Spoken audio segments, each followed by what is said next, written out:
Oh, testing, testing.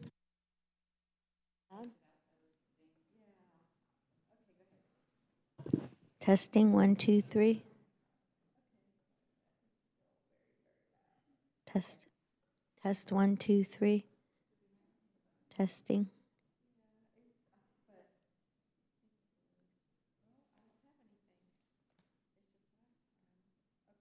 1, 2, 3. Testing, 1, 2, 3. 3. And I'm speaking softly. 1, 2, 3. Test, test, test. I believe this will be a very short hearing tonight.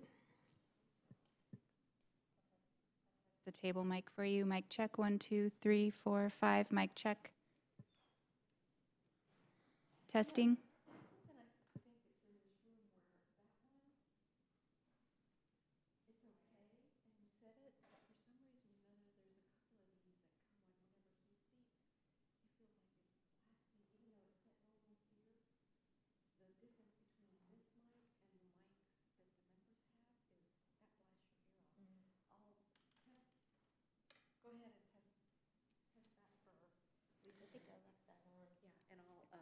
Mic check. 1, 2, 3, 4, 5. Mic check.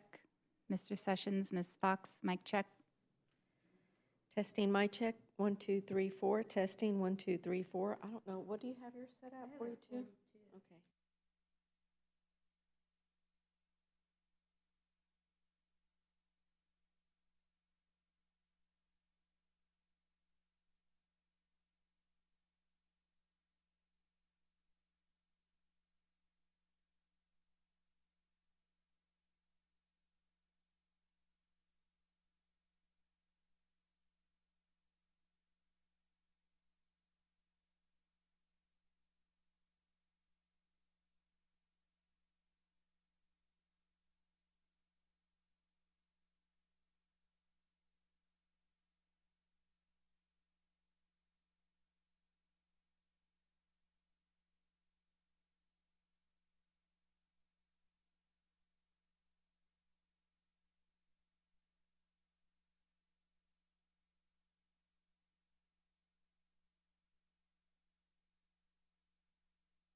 Good afternoon. Rules Committee will come to order and want to welcome everybody back for an exciting week before we take 2 weeks off at Easter. Is that right? Heard that wrong. At least that's what I think is going to happen. Before we're in our district for 2 weeks. Oh, before, On a of course, district we're work back on a district work period. Thank you. I'm getting corrected. My point is that I get to go back to Dallas for 2 weeks, and you get to go back to Snow for 2 weeks, Louise. Thank you for thinking. Yeah, I sure will. Today, the Rules Committee will consider H-Con Res 27 to establish a budget for the United States government for fiscal year 2016. H-Con Res 27 reflects the priorities of the House Republican majority and of our great young Chairman Tom Price, who has led that process. It tackles our nation's challenges by balancing the budget, cutting wasteful spending programs, and reforming out-of-control entitlement programs. This budget would help grow the economy, provide certainty for businesses and families, create more jobs, and make our future more secure through certainty. Dr. Price, you've spent the last 2 months working hard to get us to this point, and I appreciate that. I've had numerous conversations with you, even sent you a couple letters along the way to let you know that I felt like that I was looking forward to hearing about what the answers of your budget committee would do to prepare us all for this. And I believe it's a bill the House can support. I watched last week, I gave up at midnight watching what was on C-SPAN, but I did notice Mr. Van Hollen made credible arguments against or on his side, and you did the same for your side.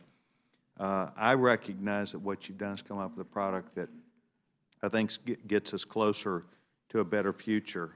As we all know, President Obama's budget never balances. Yours does in less than 10 years. You recognize that if we do not tackle a debt problem, future generations of Americans will be stuck. The President does not do that. Americans will be stuck. You tackle the problem with interest payments. The President does not.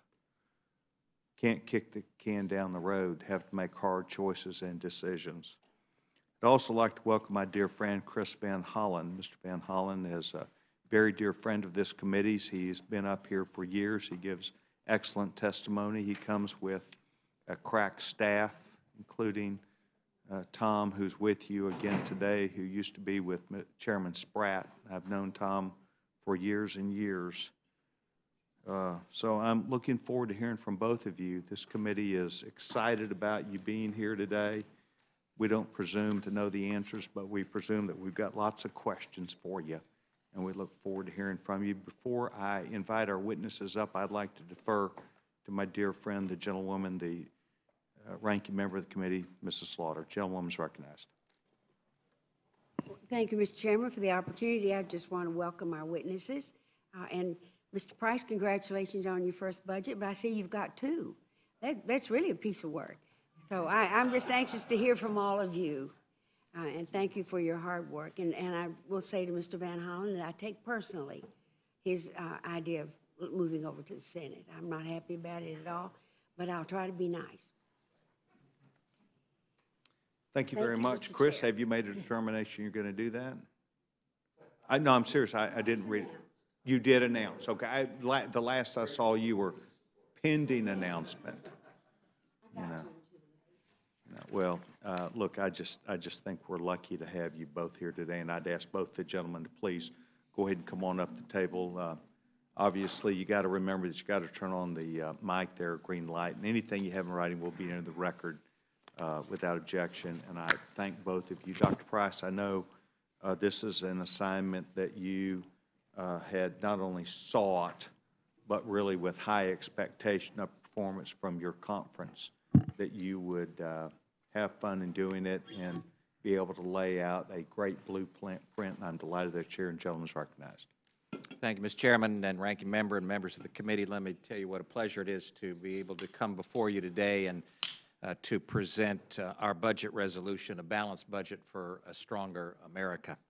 I've got an opening statement, but I look forward to the questions as we move forward. And I want to say what a pleasure it is to be with my friend Chris Van Hollen. He's been just a gentleman as a ranking member, and we've run the committee, I think, with great collegiality. We had a spirited debate, as you noted, Mr. Chairman, last week, and we all survived, I think, in good stead.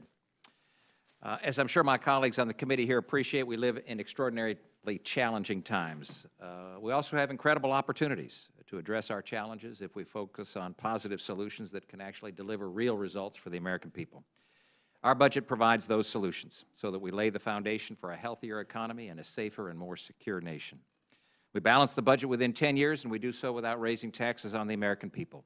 We put our nation on a path to paying off the debt by holding Washington accountable.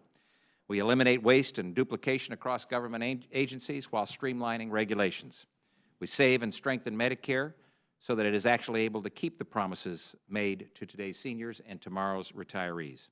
We put in place reforms that will give states and local communities the freedom and flexibility to improve the delivery of services, whether it's Medicaid or nutritional assistance or education to those most in need.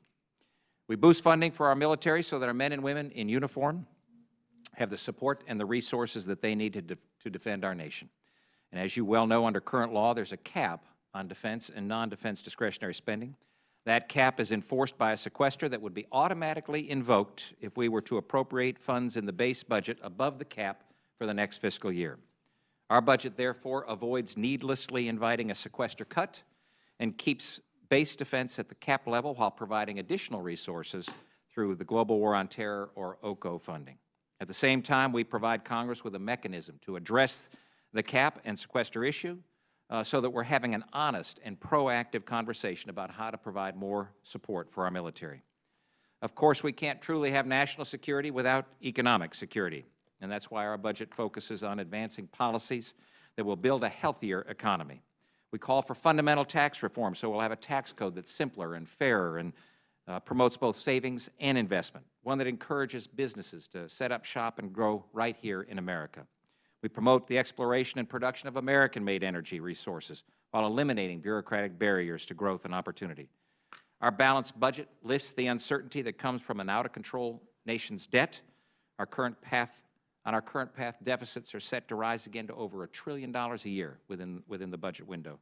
Interest payments on our debt alone will exceed the levels of spending on defense and other priorities at the end of the decade if we don't make responsible decisions today to rein in spending and grow our economy. So we reduce spending by $5.5 trillion over 10 years, and we put in place reforms to get our economy growing again.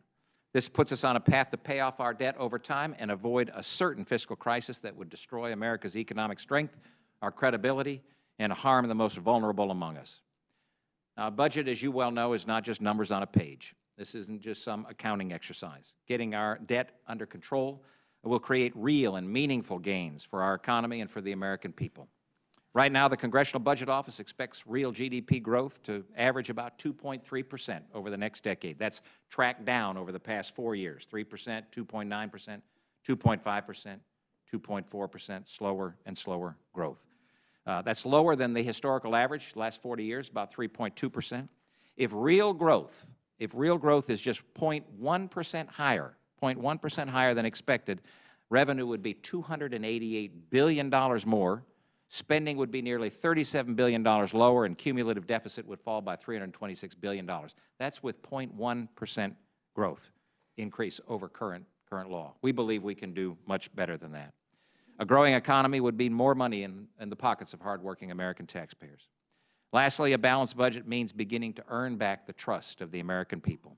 It demonstrates that policymakers have the discipline to make responsible decisions that respect hardworking taxpayers, the individuals, families, and businesses all across our country who make choices and sacrifices every single day in order to make our nation stronger and more prosperous.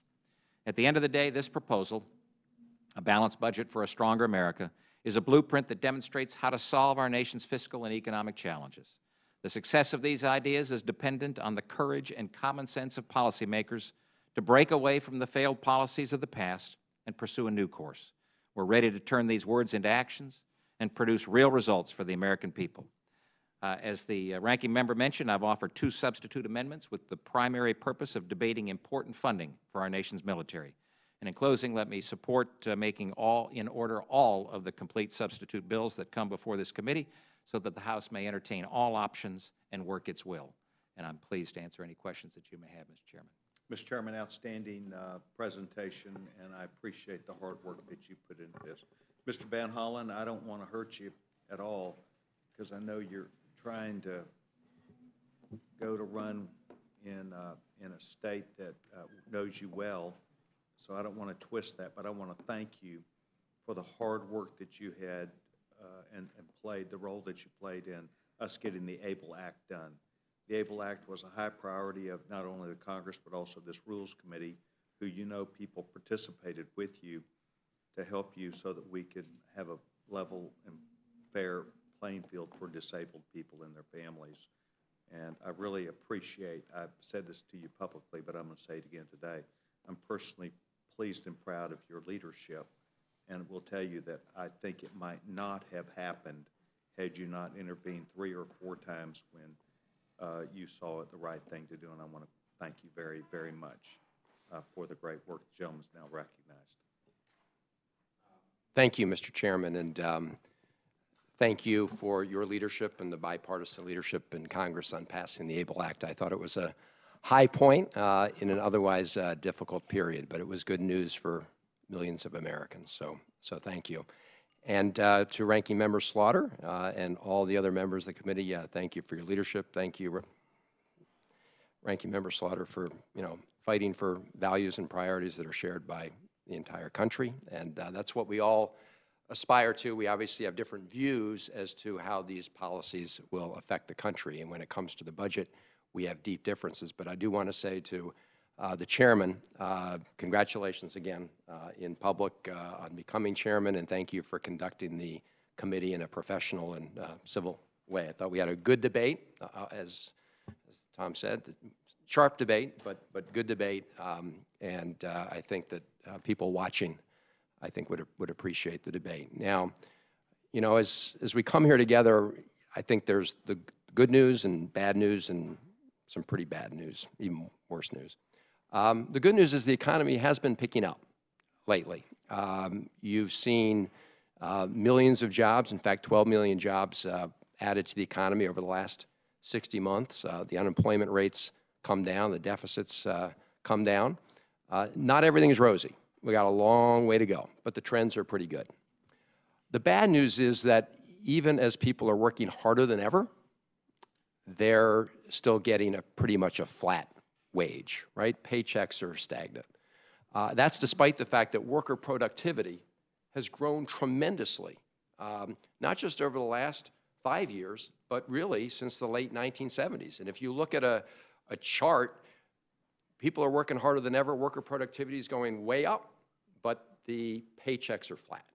So the question is, where is the value of all that hard work going if it's not going into the paychecks of hardworking Americans? And the answer is it has just flowed disproportionately to people at the very high end of the income scale, right? The top 1% have done very well. Everybody else is stuck kind of running in place, some people falling behind. And we had hoped that this budget would be an opportunity to address that issue, right? We'd heard statements from the Speaker and the Senate Republican leader that they wanted to tackle this issue of middle-class squeeze. And the bad news is that this Republican budget actually makes it much worse. It will increase income inequality and increase the squeeze on hardworking Americans. It does actually increase the tax burden on working Americans. It eliminates the higher education tax credit, called the AOTC. It scales back the child tax credit for working families. It gets rid of the bump up on the earned income tax credit, which is designed to make work pay. And it eliminates the Affordable Care Act tax credits, which help provide affordable health care to millions of Americans, and now 16 million Americans have affordable health care because of the Affordable Care Act. So it actually does make life much tougher on working families. It makes life tougher on students.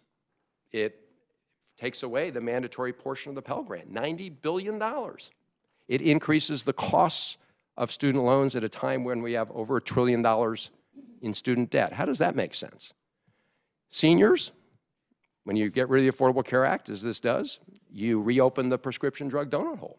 Seniors will immediately start paying more for prescription drugs. Seniors will pay more immediately for co-pays for preventive health care.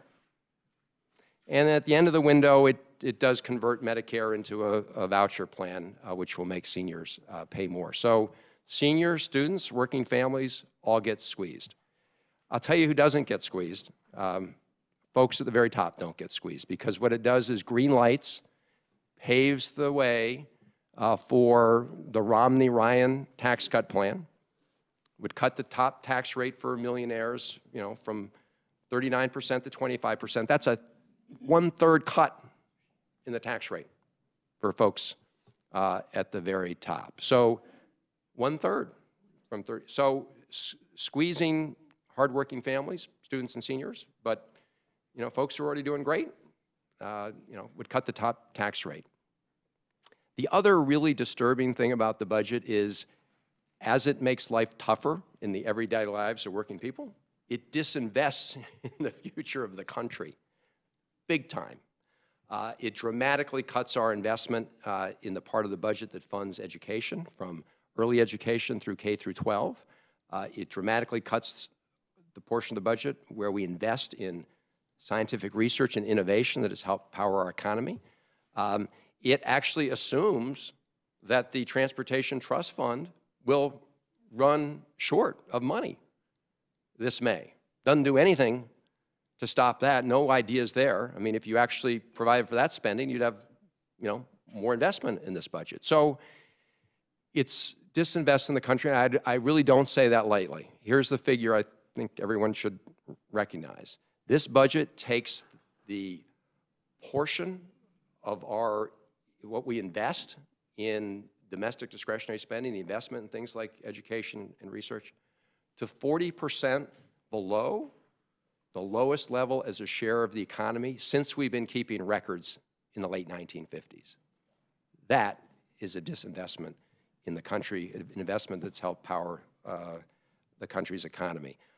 Finally, despite those cuts, and I should say it cuts a lot of things, including, as I said, Medicare, and almost a $900 billion cut in Medicaid, cuts the food and nutrition programs by $125 billion for SNAP. I'll tell you what it doesn't cut. It doesn't cut one single tax break for the purpose of reducing the deficit. Not one penny to reduce the deficit from closing a tax break.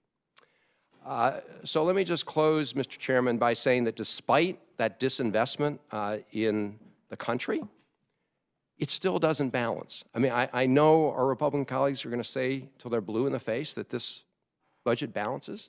It doesn't. It doesn't even come close. And here's why.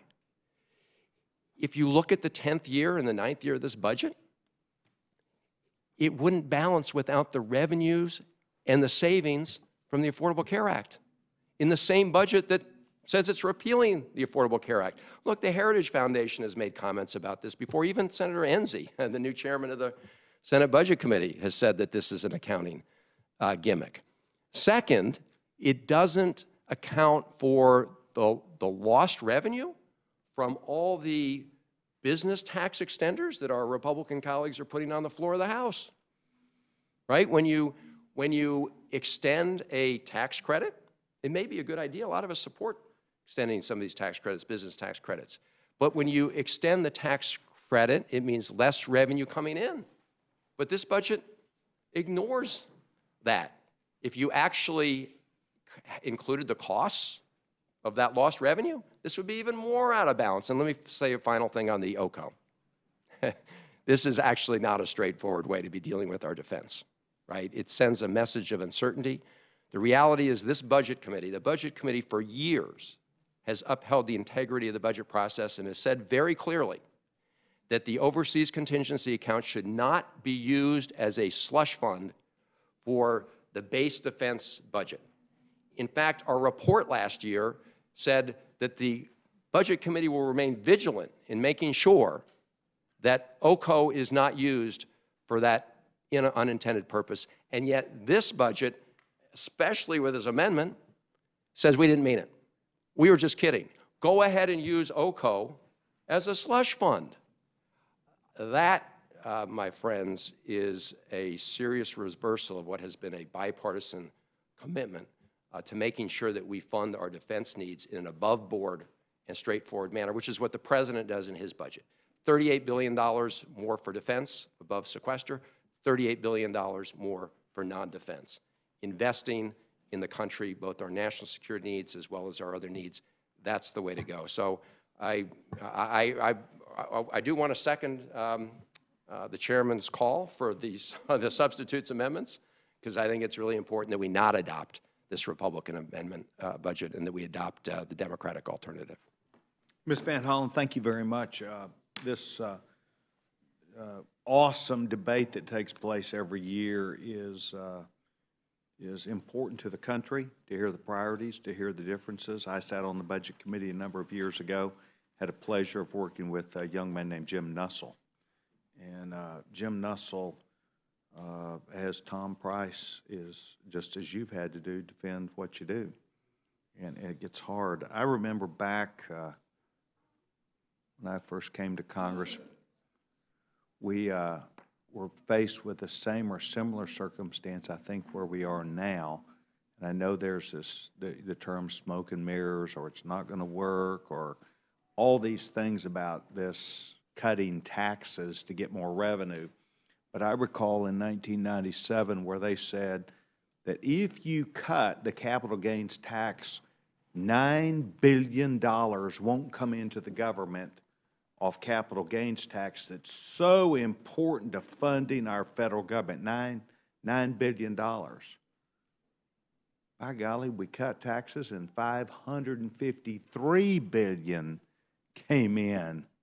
Not minus 9, but plus $500+ billion.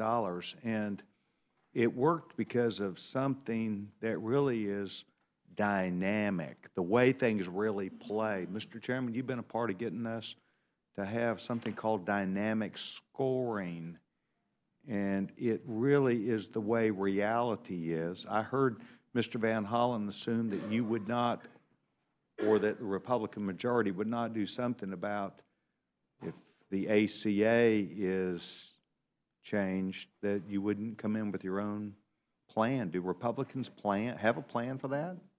I appreciate it. It really wasn't included in this, but that you would know would happen.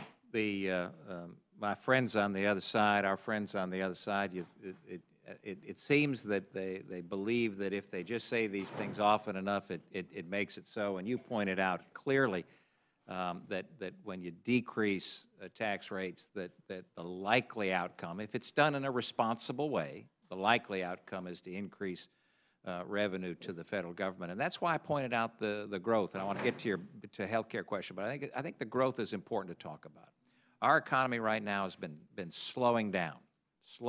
More people out of the workforce than have been out of the workforce as an adult population in the last 30 or 40 years. So growth is important to talk about. And an average growth of 2.3%, which Congressional Budget Office projects over the next 10 years, if we can increase that, when we increase that to its norm of 3.2, 3.3%, we will see an increase in revenue to the federal government of over $3 trillion. That's the estimate by the Congressional Budget Office. This is huge. So we're not in a static environment. As you say, we're in a dynamic environment, and people respond to incentives, and they respond to public policy that we make. And so I appreciate you mentioning that. In terms of health care, this is another area where our friends think that we aren't going to do anything. When we repeal ACA, Obamacare, I'll tell you what happens. We have an opportunity then to put in place what we call patient-centered health care. And our budget addresses from a policy statement the kinds of priorities that would be in place in that kind of program. Increasing accessibility by more than is evident through the ACA. Increasing affordability. Costs are going up for real folks out there, limiting the ability of them to get care. Increasing quality by putting in place appropriate incentive for physicians to care for their patients. Increasing choices for the American people. That's what people want. They want to be able to select who's taking care of them when and where, not have the federal government dictate that. So we've got all sorts of pieces of legislation. We're working on one as we speak that would allow for appropriate patient-centered health care where patients and families and doctors are making medical decisions and not Washington, D.C. So we look forward to the dynamism of Congress. We appreciate the dynamism of the American people, and we believe that there are much better alternatives, much better choices, solutions to be able to get this economy rolling again. And in fact, if you take the words that you said, I don't want to put them in your mouth, you said them, but if you increase GDP just a little bit by getting more people to work, it dramatically changes the picture. Changes the whole dynamic. Change the whole dynamic. Exactly. And of course, you and I both know the greatest single impact on jobs and job creation and full-time jobs is the Affordable Care Act. Absolutely. Facts, no, I don't think there's dispute among Republicans on that at all. Exactly. Thank you very much. Thank you. Mrs. Fox? Thank you, Mr. Chairman. I appreciate very much our colleagues coming tonight to present their various versions of the truth, and I am grateful for the hard work. I also saw the fact that the Budget Committee was working late last week and was very empathetic with you and appreciate the work that you all have done. I have no questions, and I appreciate your coming tonight. Thank you. Thank you, John. Mrs. Slaughter? I thank you, and I appreciate both of you, but I do feel a little like trying to believe 6 impossible things before breakfast. I appreciated what you had to say, Mr. Van Hollen, about the changes for the working people who are doing better. I think we all do admit, don't we, that the unemployment rates dropped considerably and that more people are being employed. And we could be doing a lot more to help the people who are working and struggling to make it. I want to ask unanimous consent to put Tom Toll's cartoon in the paper today about what we're doing here this afternoon in the paper. Well, without objection, we'll let that happen. Do you mind if I get a copy of that myself? Not at all. It shows an elephant saying a mighty edifice standing firmly on 3 legs. And then the picture shows GOP budget. 1 leg is tax cuts for the rich. 2nd leg is big unspecified spending cuts. And the 3rd leg is no pain for you. Now, in the litany of things you spoke of, Mr. Van Hollen, things we've been worried about for a long time, turning Medicare into a voucher for future recipients.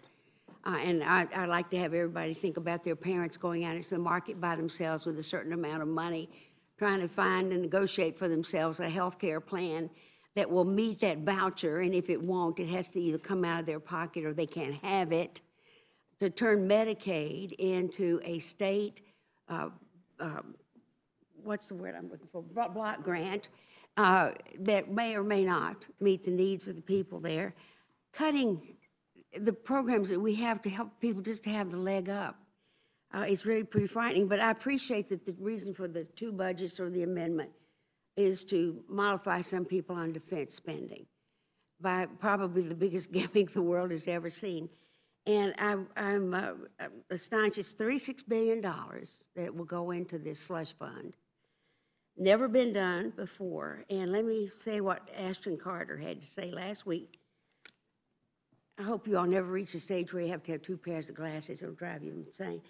The military says in a testimony before the House Armed Services Committee last week, Secretary of Defense Ashton Carter stated that the DOD needs funding at request for regular base budget activities appropriated in the base budget because it provides stability in planning for the future. And I think all of us come to Congress understanding that it is the base budget and the budget that we vote for and the budget that gives the agencies the ability to understand what they've got to spend. At the same hearing, the Undersecretary of Defense, Michael McCord, said the Pentagon doesn't need $36 billion or $38 billion more in the OCO account. Putting into effect a plan to lift the sequester for defense and non-defense, like the president and the Democrat budget, is the only way to provide certainty for the Defense Department and for the rest of the government. There are so many gimmicks here that it really is appalling to me. And certainly the biggest gimmick is to do away with affordable health care, which I believe now has about 16.4 million people who have signed up for it, being able to use that. And I'm assuming if you get rid of that, we would go back to no coverage for pre-existing conditions.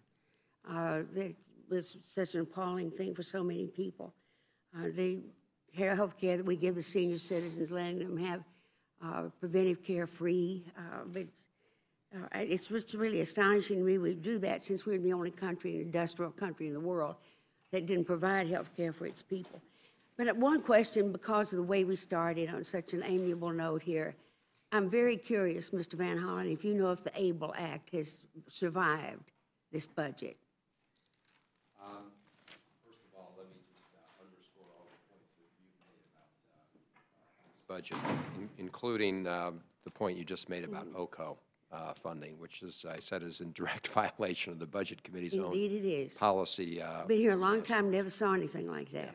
But, you know, one of the very few saving graces of this budget is that with respect to the ABLE Act, That does not get impacted. We are trying to pass the implementing legislation in states across the country, though. But, you know, as you indicated, when it comes to all these other areas of investing in our kids' education, from early education on and all the other areas, it's going to be really hard on hardworking people, students, seniors, everybody except, you know, folks at the very top. And I would just say to the chairman about his comments, I mean, the last time we ran the experiment of trickle-down, top-down economics in the real world, the theory crashed and burned miserably. Folks at the top did great. Their incomes went up even more.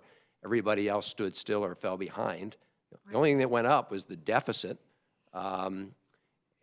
So, you know, to run the same play, thinking that you grow the economy by cutting taxes for folks at the top and somehow it's going to lift everybody up while actually increasing taxes on working people, which this budget does, doesn't make a lot of sense to most people. Nor does it make any sense that we're in such desperate need for infrastructure improvements and rebuilding in this country.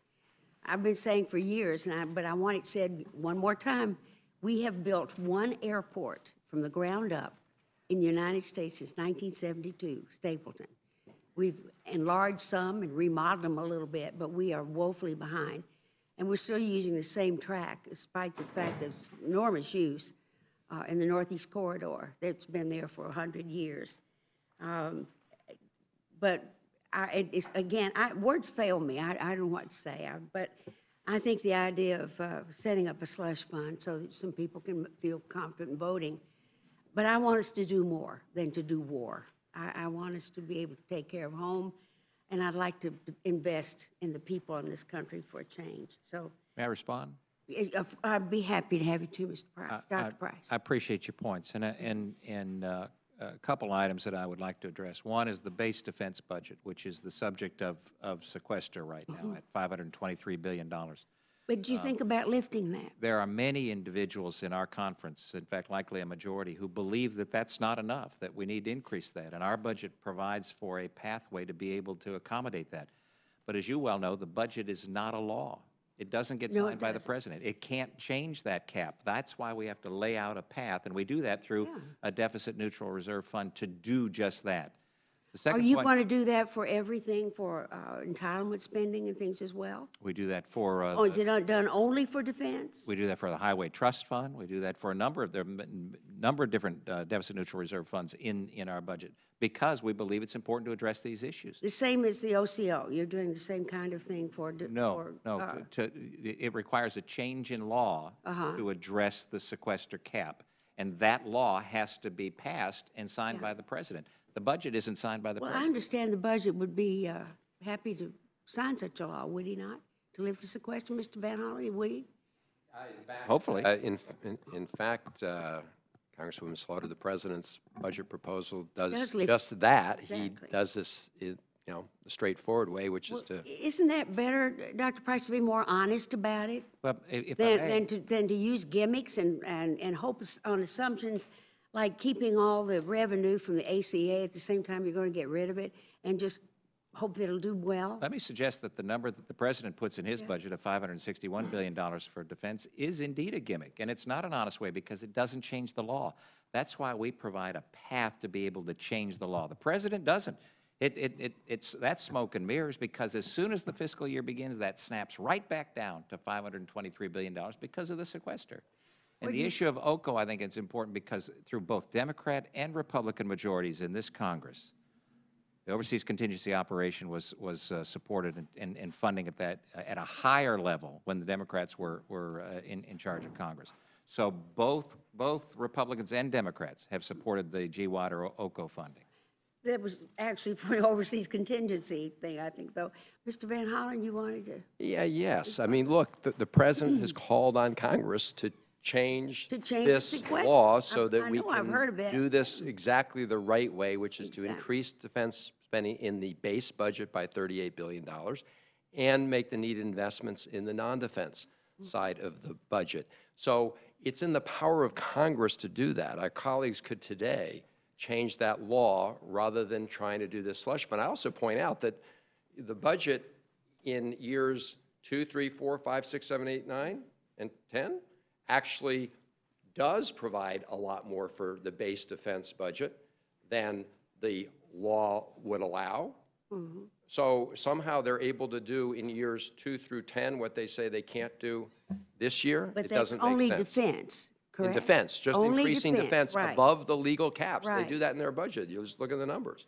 Didn't sequestration make it very clear that anything we did for defense, we had to do for domestic? Well, what the sequester requires, that to the extent that the spending in defense is over the caps, there's a sequester, and to the extent that it's in non-defense over the caps, there's a sequester. This is the reason they're putting all the money that normally would be in the base budget into the OCO account as a slush fund, because it doesn't count against the cap, although it is subject to sequester. But this is an end around the caps. Look, this is not my words. You just read the Republican committee report from last year.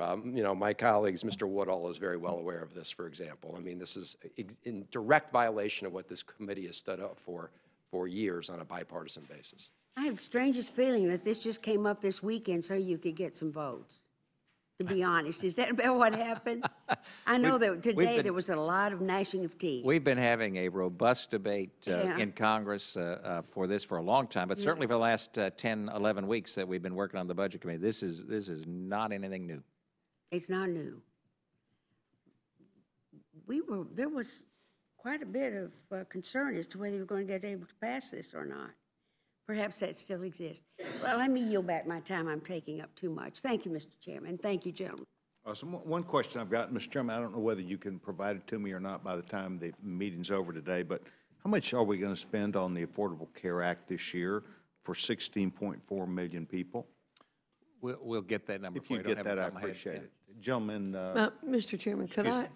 Yes, ma'am. I heard you make that statement, and I heard Mr. Van Hollen make that statement, but I've seen headlines that question that statement. I wonder if in supplying the information, the chairman of the Budget Committee might also supply what we believe is the accurate number of the people being covered by the We'll get that. legislation. Thank you. Yeah, we'll get that. I saw a number of those today, too. It was a pretty good breakdown. I appreciate that. The gentleman from Georgia who is well-versed in these, not only the discussion, the discipline, but also the budget is recognized. I thank the chairman, and I thank the chairman for making me the rules designee Yes, sir. on the Budget Committee. I get a chance to proud work of with that. both of these individuals, and I say with all sincerity, I enjoy working with both of you, and I'm very proud of the work that we do there together. Mr. Chairman, I'd like to ask you, I was looking at the budget report. Folks always think budgets are where the excitement is. Budgets are just a bunch of numbers. The budget report is where the excitement is. I'm looking in here at net interest payments, and if I'm reading this right, of course, the president's budget never, ever comes to balance. The budget committee produces balances in 10 years. It says we're going to spend $4.7 trillion in interest through the 10-year window. What is the budget for next year that you're proposing? What's the total budget dollar value? The overall budget is $3.8 trillion. 3.8 trillion is an entire year of spending. Entire year of spending. But because of past congressional and presidential borrowing, we're going to be spending 4.7 trillion, 900 billion more than, it's like taking an entire year off. Correct. I only say that because I agree with my friends about investment. I'll say the ranking member, I had an interesting conversation with one of my Democratic friends on the floor of the House the other day. We were going through some of these infrastructure spending measures, and she said, you Republicans, you want to cut everything. We're never going to build a Hoover Dam project again. I said, I'll fund a Hoover Dam project tomorrow. We're never going to build a Hoover Dam project again because your regulations and your standards and your lawsuits are going to keep us from getting that done. I want to build things. I want to build things. In fact, I did just 2 weeks ago, much to the chagrin of many. 4.7 trillion in interest payments when we're only spending 3.7 on 3.8 on an entire year of spending. Our debt is like taking a year off from everything. Yes. My friend from Maryland said we're spending the lowest amount in American history on discretionary spending, those investments that we make in America as a percent of GDP. And candidly, I take no pride or pleasure in that. I'm very disappointed by that as I read the numbers that's changing. But tell me this, does that by definition mean that we're spending more as a percent of GDP on mandatory spending programs, that these measures are sucking all the energy out of the budget? It's crowding everything else out. Over the past 40 to 50 years, we've gone from spending as a total of our federal budget about a third of the federal budget each year on mandatory programs, Medicare, Medicaid, Social Security, and other mandatory programs, to now, and 2/3 on discretionary. So all the things that people think about when they think about the federal government, whether it's energy or education or commerce or transportation or defense, all those things used to be 2/3 of the federal budget. Now they're about a third of the federal budget. They get crowded out more and more every single year, not because of anybody's grand design that's what needs to be done, but because of the demographics of our society, aging population, and increasing needs for spending on the mandatory programs, but also because we as a Congress, Republicans and Democrats, have not done our job and reformed those programs in a positive way to save and strengthen and secure them. Those programs right now are destined for insolvency, and unless they're reformed. So what we do is tackle the big challenges. We say that we believe we can solve these challenges on behalf of the American people and set in place programs that actually would move us in a much more positive direction. Mr. Chairman, I share Mr. Van Hollen's concern about OCO spending. In fact, I've supported amendments that he has offered in years past that said, for Pete's sakes, there's a reason that it's called a contingency, and that is that you can't predict it. And if it's something that's predictable, it probably ought to be in the base spending. In fact, I would argue that this conversation we're having today is just the tip of the iceberg. If you know you're going to be at war next year, I would argue that entire war funding ought to be in the base budget and not a pretend crisis next year. It's part of our national plan, part of our national security operation. Sequester has made that very difficult. I heard what you said. You could say we're going to spend $1 trillion on national defense next year. Wouldn't matter because the law is what the law is. What I thought I heard my friends saying is that they didn't like the gimmickry, and they think that we ought to raise that number at the base, raise that base defense level, actually change the law to raise defense spending. I support that change. Is there anything in this budget that precludes that, or does it in fact anticipate that? In fact, what we provide for is a deficit neutral reserve fund to address just that. to say the Congress needs to come together with the administration and work on these challenges, especially in the area of defense, and determine whether or not that number ought to be higher. As you say, it's not predictable what's happening in the world right now. Nobody a year ago, I would suggest, predicted that ISIS would have been as strong as it is, and the things that we need to do to respond to that. So it's perfectly appropriate that we find more resources. The Budget Committee is not able to do that, but it sets in place a pathway to be able to get that done, to get that law changed and modified. And I hope that we're able to work together on that. Well, I think we'd all agree national security isn't a thing. It's the thing. The rest of this ceases to matter if we can't protect freedom in a dangerous world, if we can't protect families here at home. But my recollection is when the Budget Committee came together last year, named a level of OCO funding. It was in the 80 billions. Right. My recollection is we only spend in the 70s. Is that right? So when we set these OCO levels, this isn't what we have to do. This is just that elasticity in case something bad happens. That's exactly right. The budget last year provided for about $85 billion in spending on the global war on terror, OCO funding. And $73.5 billion was spent. So yeah, it provides the amount of resources that, frankly, the Joint Chiefs of Staff said this isn't their ideal way. No, it's not our ideal way, but it is a way to address the issue in a short term so that we can get to move toward solving the real problem that exists in terms of defense funding. I agree with the quote that the ranking member read about base budget stability and planning not being solved by a bump in OCO funding. In fact, whatever we do on OCO, we're just going to have the same problem again next year if we can't come together and handle it in the right way. Candidly, I have not been very optimistic we were going to be able to find the votes to handle it in the right way. But having heard the ranking member express her support, having heard the gentleman from Maryland express his support, having heard folks cite the president as being on board with raising that base number, I hope that we will be able to do it and do it sooner rather than later. I very much have appreciated your leadership. The ranking member was not entirely mistaken when she cited the last week or two as being particularly exciting in the life of the Budget Committee. But my experience is I don't know how proud I am of folks until they get tested in ways that I didn't predict that they would be tested. And I just want you to know how proud I am that you have been chosen to lead this committee. You are the right man at the right time to lead this effort. Thank you, sir.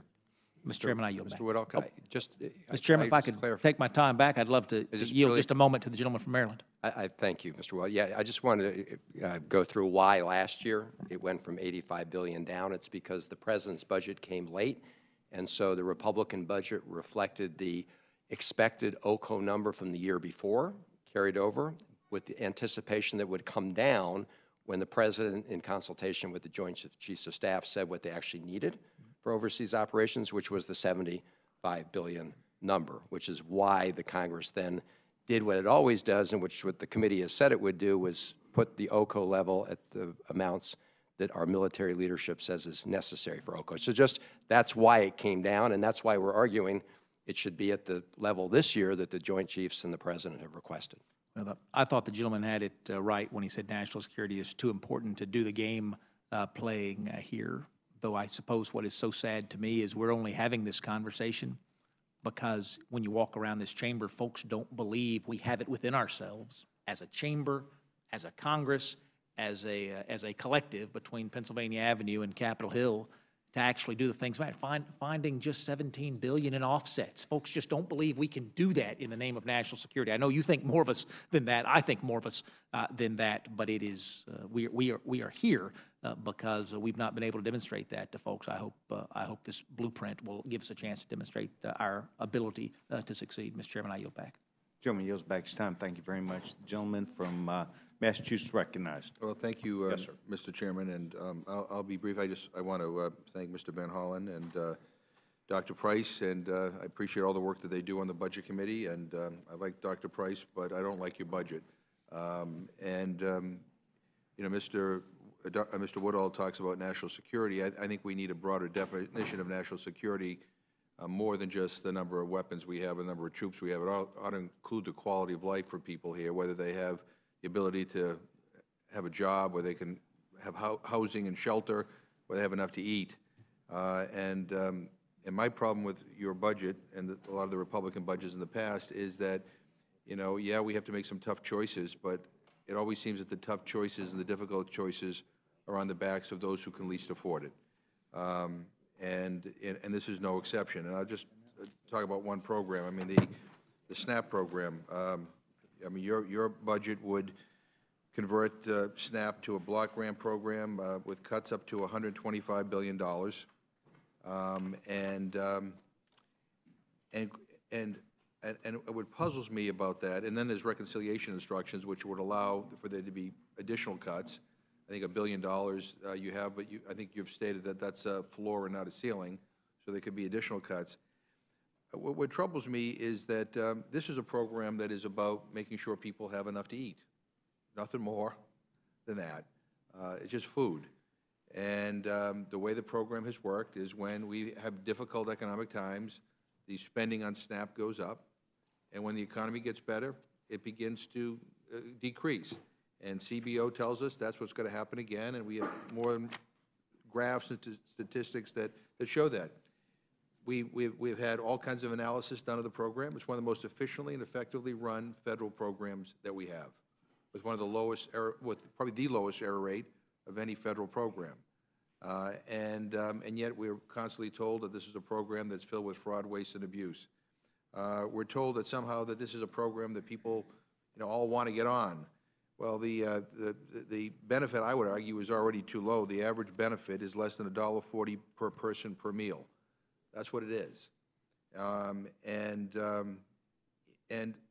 to propose a budget that balances it on the backs of the people who least can afford it, that would force states to, and you know, even if they used all their block grant for this program, essentially to cut back on the benefit, because the benefit would be less, and make choices of who's going to be, who needs the benefit should be thrown off.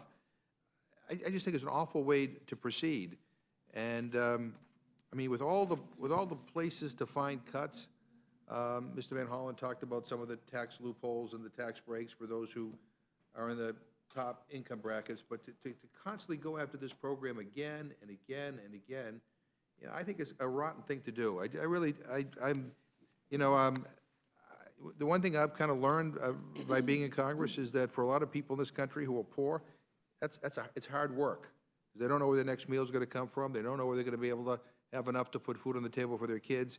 And this program, for many people, is it. That or a food bank. It is it. And, you know, why this has become a target time and time again is beyond me. And, you know, maybe people don't appreciate how important this program is to millions of families, or maybe people don't appreciate the extent to which we have hunger and food insecurity in this country, or maybe people don't know what the average benefit is. You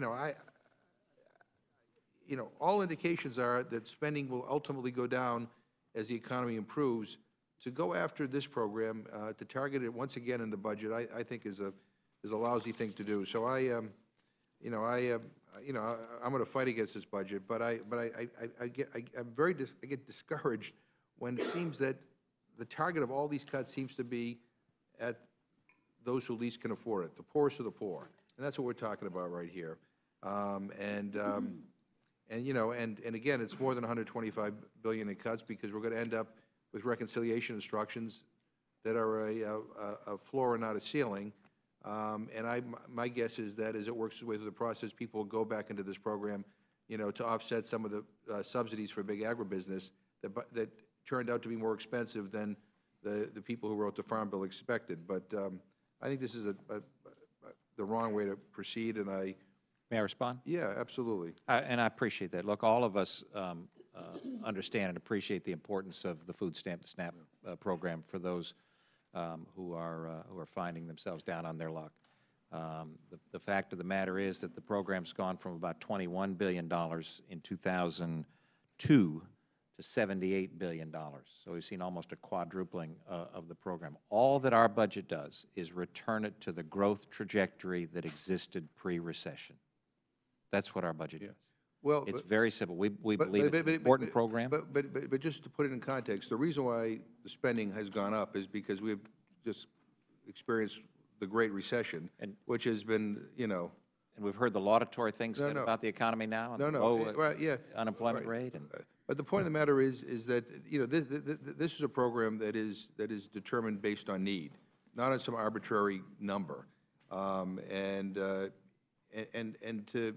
use this program, and again, and then the reconciliation instructions as well, which I think will be different in this program. It's just, you know, to block grant this program, to come up with an arbitrary cutoff. You know, I hope the economy continues to grow. But what if it doesn't? Or what if we experience another, you know, crisis in a few years? But this is the wrong place to look. It just, and you know, my friends on the Republican side, they do this every year, and I think it diminishes the struggle that millions and millions of people in this country have to deal with each and every day. I mean, and it's a benefit, quite frankly, that has already been cut a number of times. We cut it in the Farm Bill by $9 billion.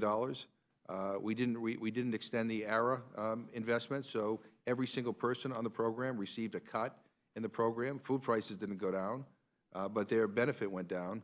I think of all the places that, you know, to have a debate as to where to cut, this is probably, I think, the last place anybody should look. And I don't know, you can spin it any way you want, but I think this could do great damage to a lot of people who rely on this just to put food on the table. And you know, I think it shouldn't be. I think this cuts too deep. It shouldn't be in the budget. And I really regret very much that this is always the target. It was the target in the Farm Bill.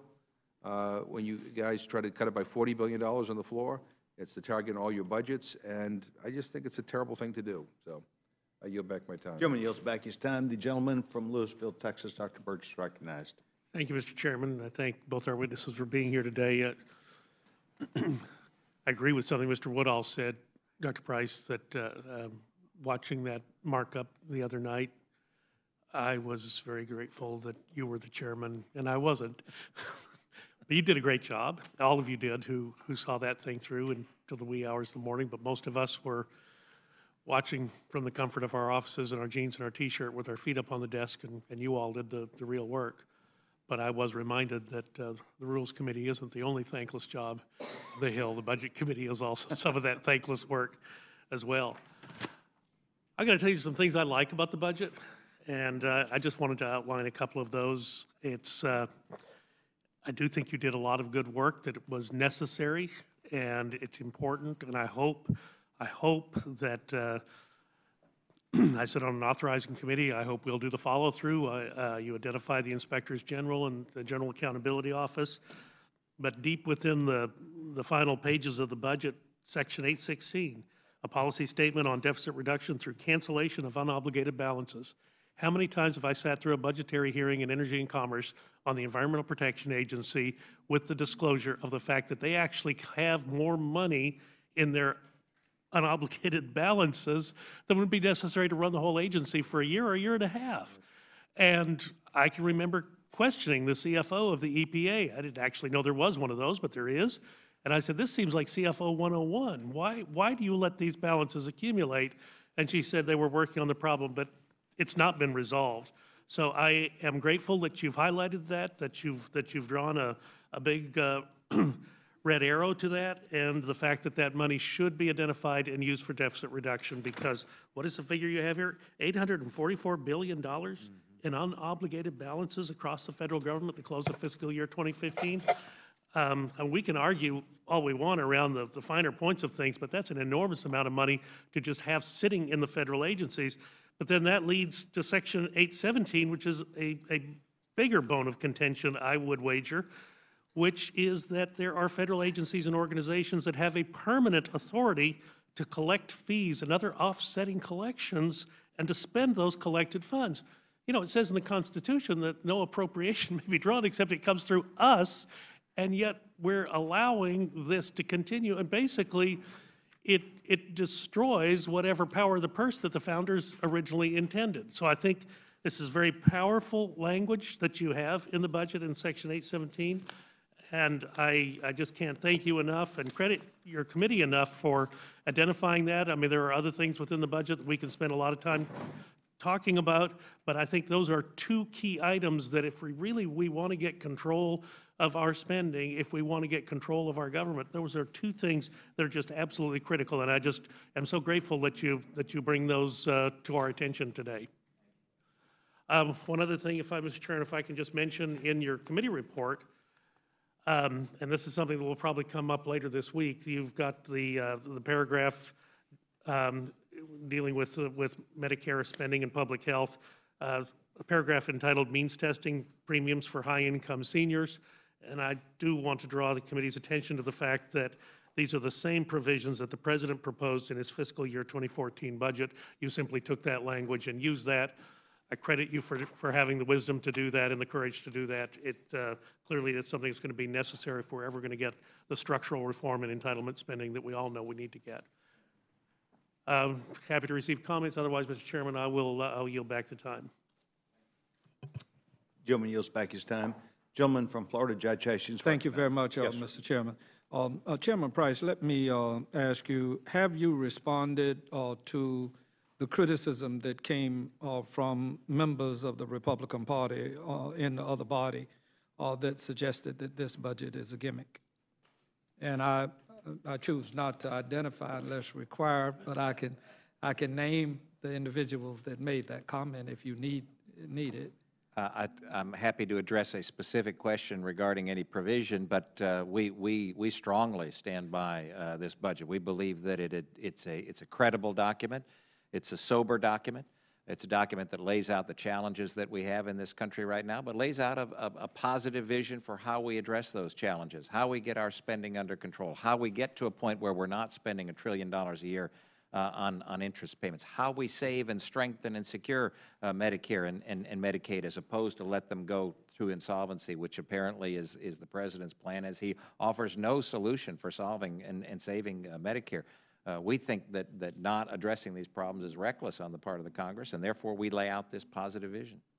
Okay, then let me turn just to the politics of the Affordable Health Care Act. Do you really believe that in the next 2 years, that the President of the United States, now with this act having gone forward, I think we're in our 5th year, is going to allow for the repeal without a veto?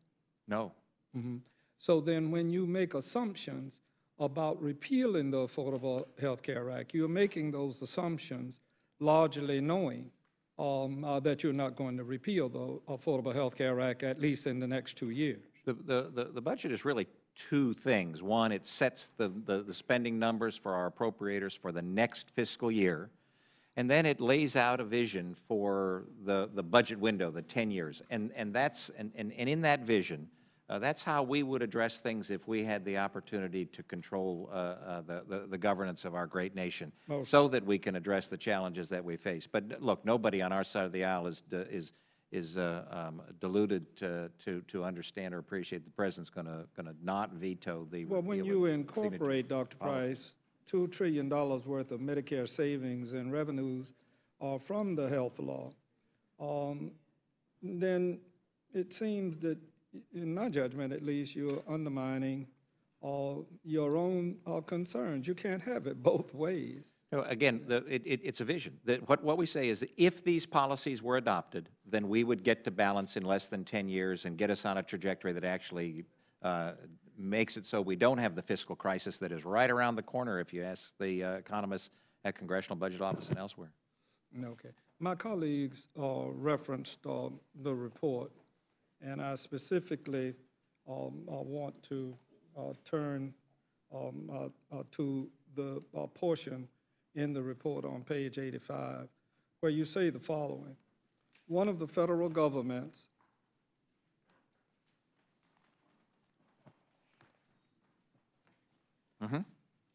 one of the federal government's reading under Education, Training, Employment, and Social Services most important goals should be creating and supporting a climate of opportunity for all Americans. A key component of this endeavor is ensuring that all Americans have access to a high-quality education. Additionally, a well-educated workforce is one of the key drivers of strong economic growth. I heartily agree, and I believe almost all of us do, but then when you read into your budget, specifically dealing with, let's just isolate on one thing, Pell Grants, and I'd like for you and Mr. Van Hollen to give me your interpretation of how best the cuts in Pell Grants are going to cause for greater educational opportunities for more young people going to college. And let me start with you, Dr. Price, Well, and I then would suggest, answer. in fact, that we don't cut Pell Grants. As you turn the page to page 86, make the Pell Grant program sustainable, which is what we do. That's what you say you would do. That's exactly what we do. We eliminate the administrative fee, so we actually get more money going to the students. We suggest that it's important to consider a maximum income cap. Pell Grants are meant, and we support the Pell Grant program for those individuals who need some greater assistance and aren't able to provide resources through their family for their education. And we believe that it's important to keep that money for those who actually need it. And you actually believe it's going to help middle-class persons achieve? I have no doubt about it. I have no doubt about it. And we Van believe Hollen, strongly in the program. Believe strongly in the program. Van Hollen, what's your take on it? Thank you, Mr. Hastings. Just on a side, because you raised this issue, I do find it strange that this budget assumes a change in the law that would require signature by the president in the case of ACA, but won't make that assumption with respect to the sequester, which would have to be signed by the president. I'm not sure how it is that one with the other. I'd be happy to address that. But let me just answer the question of with respect to education, because the Republican budget cuts, it eliminates the mandatory Pell. That's $90 billion in Pell that's gone. And Pell is mandatory and discretionary. That's right. There's a discretionary component and a mandatory. So they cut the mandatory. Right. And then if you look at the portion of the budget that's used for domestic discretionary investments, which includes, you know, early education, K through 12, Pell, NIH, all that, they cut that portion of the budget to a level that is 40% below the lowest share of the economy since we kept records. So here's the thing. You look at their domestic discretionary account. If you look at the line items in each agency year by year, they're not great, but they don't look bad. But then you have to look at the bottom. They have this whole fund that says minus hundreds and hundreds of billions of dollars, I think around $900 billion, which is somehow supposed to come out of those accounts, which includes the Pell Grants too. So it gets a double whammy, hit on the mandatory side, hit on the discretionary side. All right. Dr. Price, let me ask you, do you believe that some corporate tax loopholes in this country should be closed? Well, in our tax reform suggestion, we envision all sorts of special credits and treatment and loopholes to be closed. That's, in fact, we've been pushing for that for a long time. Does your budget identify any tax loopholes that are closed? No, because that's the role of the Ways and Means Committee. As you know, the Budget Committee is not the committee that stipulates the specific legislation. We suggest to the committees of jurisdiction how we suggest they ought to proceed, but the responsibility is the committees of jurisdiction, just like it is at education or agriculture or defense and the like. Okay, I do want to probe a little bit into the issue raised by Ranking Member Slaughter and also the chairman, and that is in the overseas account. I really don't understand how last year the Republican budget called using the overseas operations contingency for regular defense funding. You call it an abuse. You didn't, but the budget did. And that it undermined the integrity of the budget process. What changed, Dr. Price, between last year and now?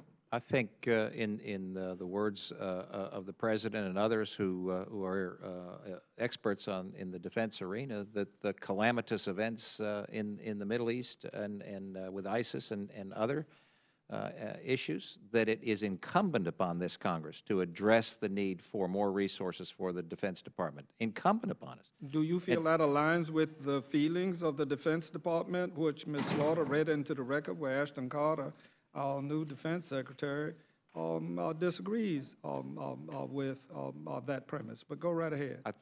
My understanding, and I wasn't in that hearing, but my understanding is that the new Secretary of Defense and the Joint Chiefs said this wasn't the ideal way to do it, but it's a manner to get some resources moving in the right direction, that is to the Department of Defense. Look, we believe also that the defense sequester cap needs to be addressed, but we believe, and that's why we lay out in our budget the pathway to be able to do that through a deficit neutral reserve fund, which is what our friends in the Senate have been talking about as the well, manner if we in were which they would taking our address instructions it. from the defense, then and their testimony before the Armed Services Committee, the Undersecretary of Defense, Michael McCord, in that same hearing noted that the $36 billion or $38 billion more in the OCO account, putting into effect a plan to lift the sequester for defense and non-defense, like the president and the Democratic budget, is the only way to provide certainty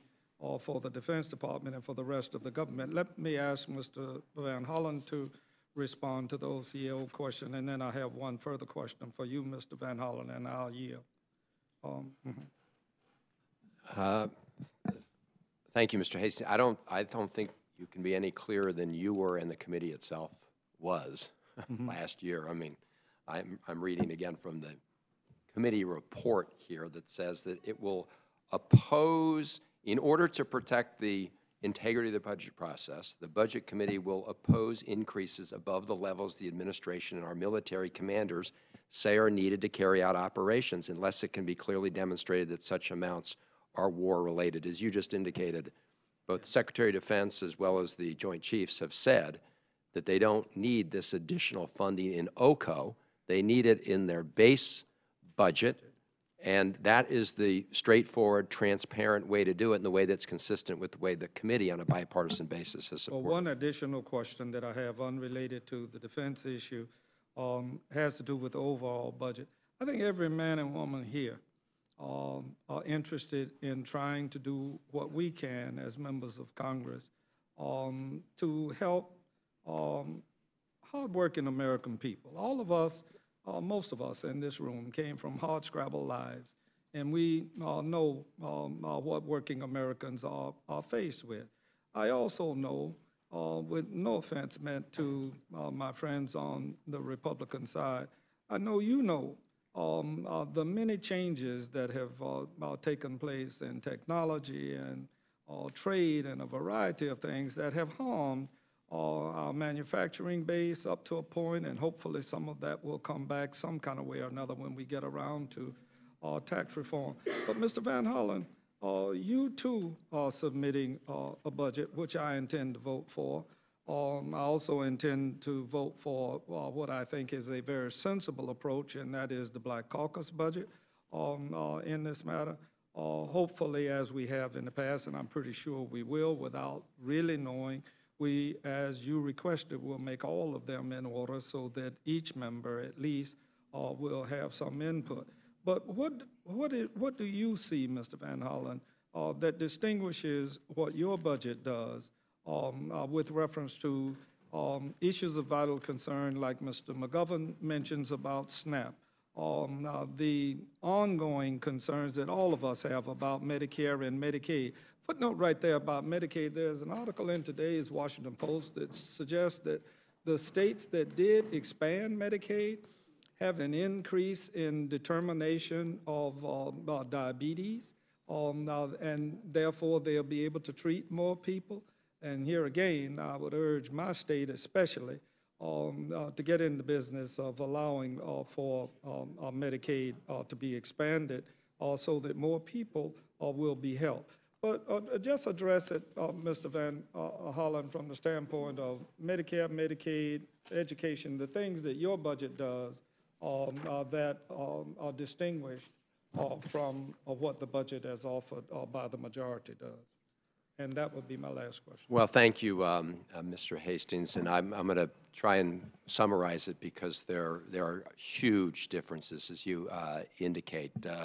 Starting with the fact that our budget is designed to help hardworking people get ahead in a number of ways.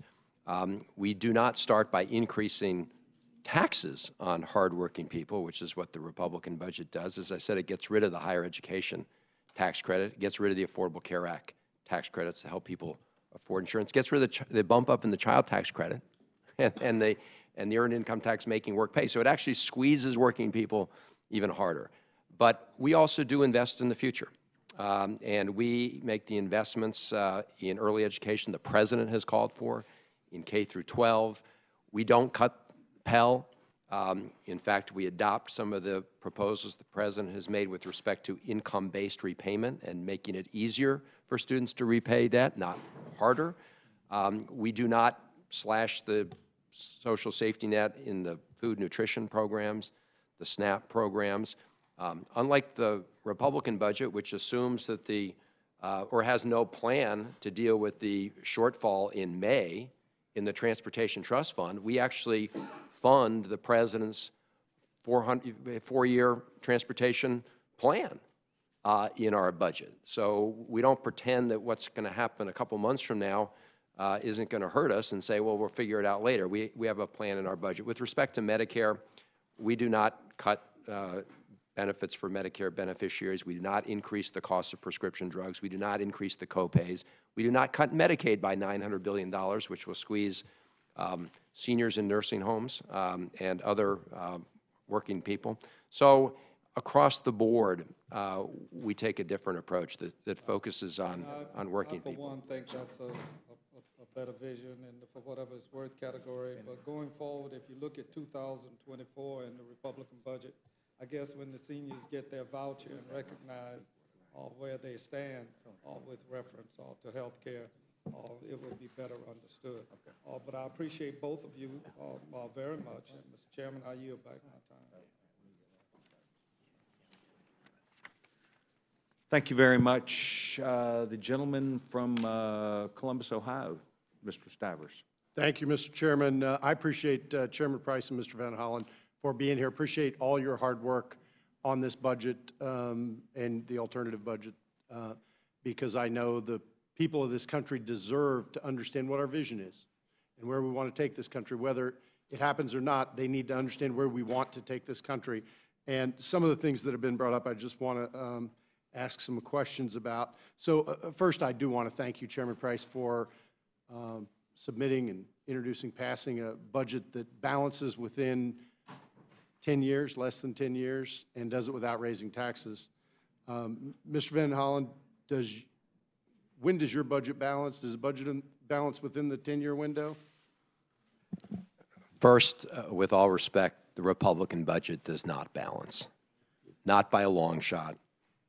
It requires $1 trillion in revenue from ACA at the same time you repeal ACA. It requires savings from the Affordable Care Act at the same time you repeal the Affordable Care Act. So it doesn't balance. Now, when does yours balance? I appreciate your pontification on the other one. Mr. Stivers, like the Republican budget, ours does not balance in 10 years, but we steadily reduce the deficit as a share of GDP, such that at the end of the window, we're reducing the debt to GDP ratio below where it is today, and it's on a downward trajectory. Thank you. Chairman Price, he just said a lot of nasty things about your budget, but the papers I've seen show it does balance within 10 years. It does. Do you want to defend yourself? Yeah, well, I mean, it's just clear that it does. We demonstrate how we save and reduce spending at the federal level by $5.5 trillion over a 10-year period of time, which gets us to balance in less than 10 years, puts us on a downward trajectory, and allows us a path to pay off the debt, which is an important thing for the American people to appreciate. We at the end of the 10-year period of time, the debt to GDP percent the percent of the debt goes from 74% of the GDP to 55%. So it's a significant move in the right direction. And you do that through economic growth? Economic growth and by appropriate, responsible activity within the federal government, and having the federal government do what it ought to do, cover the kinds of things that it ought to cover. And we embrace the notion of federalism. We believe that states and local governments are much more able to respond to the needs and concerns of their constituencies, and that choices and greater opportunities are a good thing. And we believe in the American people and the entrepreneurial spirit and the vitality of Americans, and having an economy that's growing and will allow us to see the kind of increasing growth that ought to be seen and hasn't been seen under this administration. Thank you, and I do want to talk about the people left out of our economic recovery in a second, but a lot of hay has been made about SNAP spending, defense spending, a lot of things. I appreciate the reserve funds you set up in this budget, in this vision, but you know, long term, I hope that we will learn the lesson that the states have, and that's that we need to create budget stabilization funds, a rainy day fund, a savings account that families use back home in Ohio. My family save money so that when a rainy day comes and the car breaks down, they've got money to fix it. The federal government needs to learn a lesson from those families back in Ohio and understand that, you know, we need to have a budget stabilization fund. It can't save us until we balance the budget, but after we balance the budget, putting money in a budget stabilization fund would allow us to respond to natural disasters, wars, economic calamities, and we have to do that going forward. So I hope we will learn the lessons that all the states have figured out. You know, state of Ohio has billions of dollars in its rainy day fund now because of the strong management of Governor Kasich and others, and a partial economic recovery. But that's the next thing I want to ask you about. We have 158 million people in our workforce today, the lowest percentage of participation we've had ever, and the U6 rating that includes discouraged workers, people that have quit looking in addition to the unemployed. Everybody wants to brag about the 5% unemployment rate we have. The U6 rate is 11%. Yes. It is embarrassing. We have left millions of people behind in this recovery. So I want to get to your budget and the vision real quickly. Your budget assumes tax reform that will make America competitive again. The rate in Canada and Germany is 15%. The corporate rate in China is 0. Yes. Our rate's 35% as we sit here today. It makes America less competitive. Can you talk about what that's going to mean toward bringing those 15 million people back into the mainstream and getting a job? It's so important. You know, people at home, they don't feel that the unemployment rate is 5.5%. They know that it's higher than that. Everybody knows, we know, and everybody, if you think about it, knows somebody or a family or a group of individuals that aren't able to get a job either in the area that they'd like or aren't able to get a job at all. And so they don't feel like it's a 5.5% unemployment. And that's why. It's because people have dropped out of the looking for work and the lowest labor participation rate in at least 40 years. So what we understand and appreciate, the way that you solve this is to get the economy growing again. That's why I've harped on this growth rate. 2.3% growth projected by Congressional Budget Office over the next 10 years on average. And over the last 4 years, their projections have gone from 3% to 2.9% to 2.5%, now to 2.3%.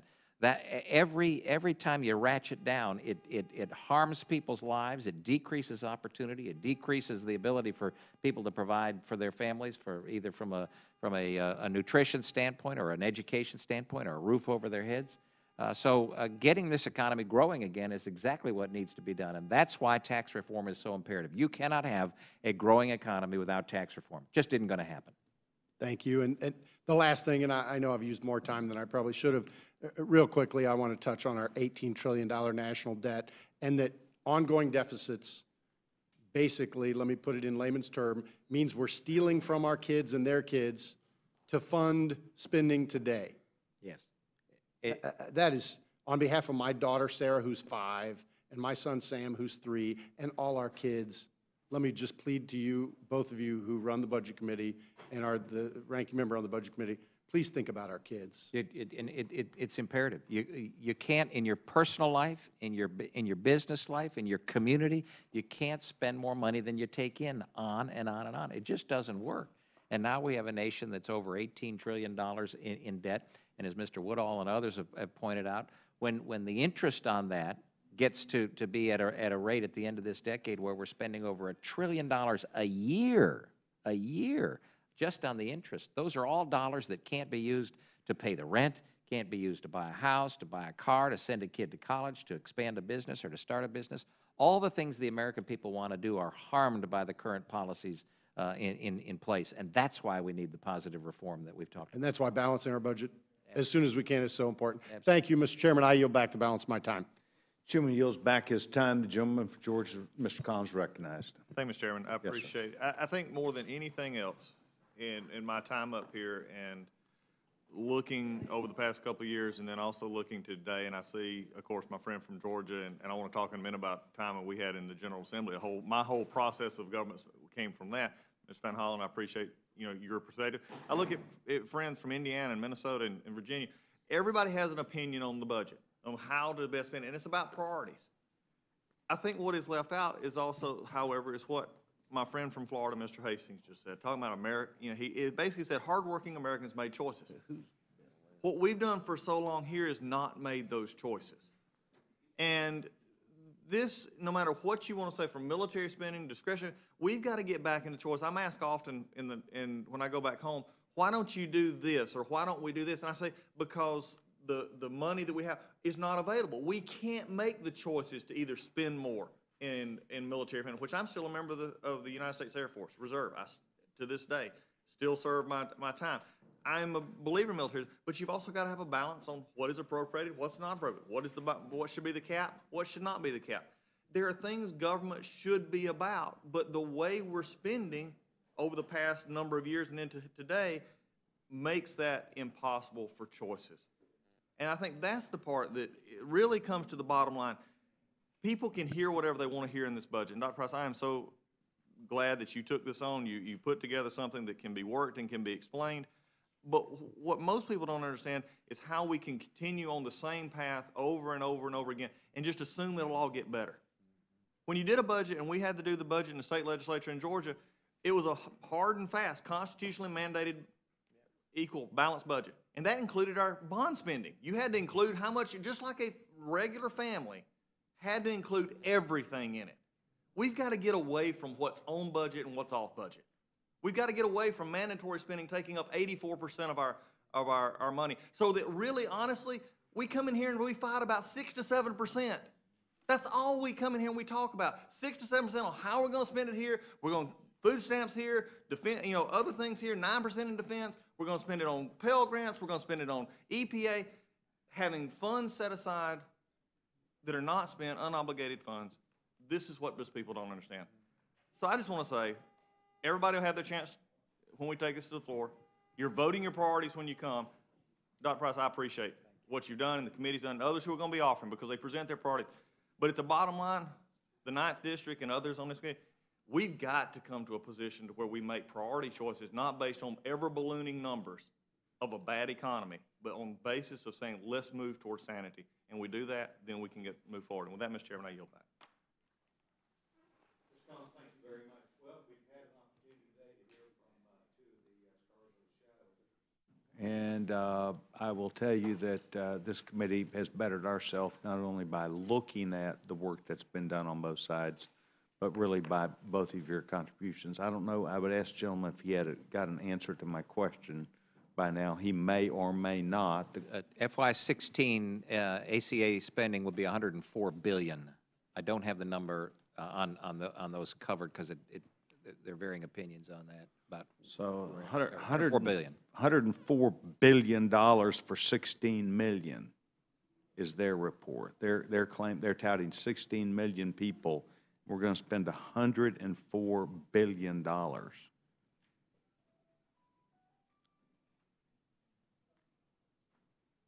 We just, Mr. Chairman, we think there's a better way. We think there's a better way than You know what? Politely, I would say we talk past each other on this issue, and the law was set up to handle not only some 24 million people who were unemployed, but perhaps uninsured, but perhaps millions more, and they didn't even get to 2/3 of the uninsured. Yes. 104 billion, I'm not prepared to do my math today, but I know that 1,000,000 times 1,000 is 1 billion, So 16 million times, I need to figure it out, equals 104 billion. No wonder Republicans are trying to bring some common sense to it. Yes, I want to thank both of you for your time before the Rules Committee today, and we look forward to a vigorous debate that will be on the floor. I just think that this is important for us all to focus on our future and to know why both of you have invested your time and your effort. And I want to thank Tom Kahn for his effort in trying to work with me too in the questions I've gotten. Thank you very much, gentlemen. Thank you. I believe that we have Mr. McGovern who would choose to make some testimony if he would. You'd like to do it at the end. Thank you very much. I noticed that we have Mr. Stutzman, Mr. Marlon Stutzman from Indiana, who has been here very faithfully for the last few hours. Mr. Stutzman, I'm going to have you go ahead and come on up. I also recognize we're expecting Barbara Lee. I know that Mrs. Lee was out, has been in and out of here. I note that we also have the gentleman, Bobby Scott. Mr. Scott, welcome. You're becoming a regular. We're delighted that you're here. Hope you pull up a chair. Mr. Ellison, you got a good knee. You can just don't take a knee. Just keep on the good one that you've got. We're delighted. All three of you are here.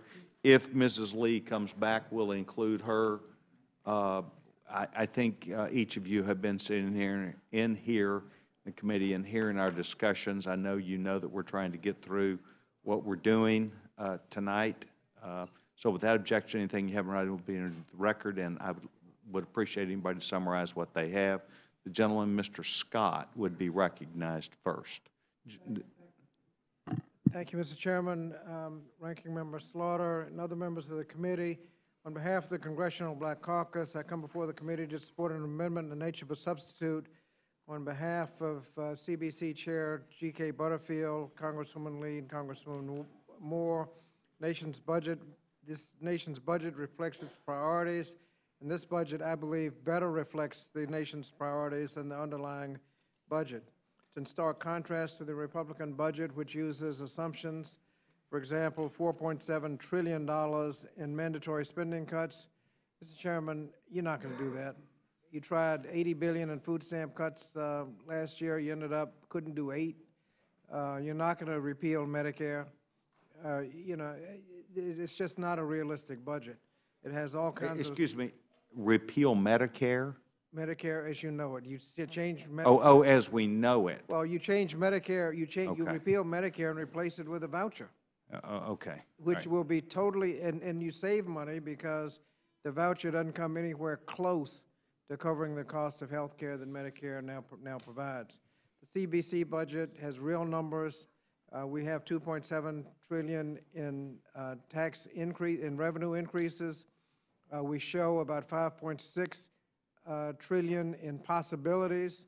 We just, so it's a real number. We show how you can actually get there.